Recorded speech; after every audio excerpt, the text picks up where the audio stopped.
Hello, Miss Morris here again, and I'm sure you're all very excited as much as I am to see what happens in the last final few chapters of Boot.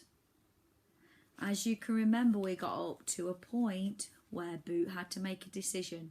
Was he going to go back to his faithful friends, or was he going to stay with Beth? So I'll read the first bit again. Let's see what happens.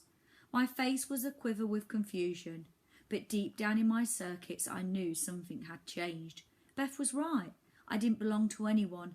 Looking at Red, Nuke and Poochie, I had found who I belonged with. If I stay with my new friends at Dr. Twitch's, can I still visit you? I asked Beth. Beth smiled down at me, her eyes filling with tears again. I would love that, she said. She gave me a hug. My cartoon face exploded into fireworks of happiness. But don't go just yet, she said, releasing me. She looked at her grandma sitting on the other side of the window, robots moving around her. An idea seemed to form on her face. What kind of stuff do you guys do? Beth asked, her face brightening up.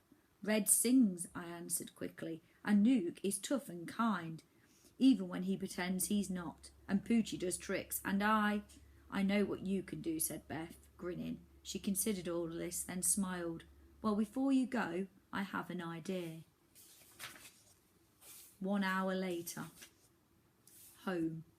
In the Eastleigh Bridge Elder Care Home, the service robots moved about at a brisk pace. They didn't stop to talk or to entertain the old women or men, but just went about their business. Beth sat again with Grandma, feeding her gently, lifting the spoon to her mouth, wiping her chin, chatting away to her. In one corner, an old-fashioned pop song broke out. Let's go nuts, let's go crazy, sang Red, standing right beside an air conditioner. In another corner, Nuke danced with an elderly lady. She was lost in the music and very, very happy. A power cord stuck out from Nuke's rear end, plugged into the wall behind him. On the other side of the room, a man and a woman ignored the flickering television to watch Poochie, who was spinning around in a circle, then raising up on hind legs and falling over.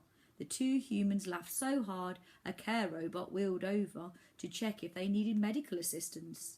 And me, I sat with a man whose eyesight had long before gone very cloudy, and his hearing was not great, but who liked to sit and talk nonetheless. You have brightened this place up, the man said to me, his voice croaky but clear. You are not like those other robots. They don't have any time for a story or two. The man's name was Ed, and he had more than a story or two. He had a great many of them. He had lived a long life full of friends and family, good moments and sad times, and everything in between. I liked hearing Ed's stories. And you can see all the things going on there with the robots, how happy the old people are. You've heard some of my stories now, Ed said to me, but I want to tell you one of my own. Okay, I know some children's stories. I know a good one about a fluffy bunny rabbit finding a rainbow. No, said Ed, not that kind of story. I want to hear a story about you and your marvellous friends. Why don't you tell me how you got here? Well, we came from an amusement arcade on the other side of town, and to get here we had to walk a long way. Actually, we flew some of it too, and swam a bit, and then... No, said Ed, waving that away. I want to know about your life.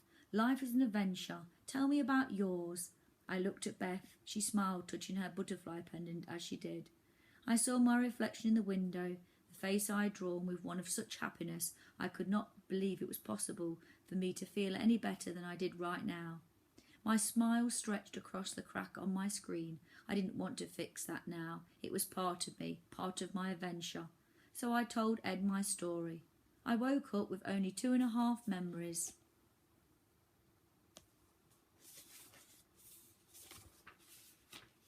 And that's the end. It looks like a really happy ending there, and they came to find peace in the old people's home. Hope you enjoyed it. Speak soon. Bye.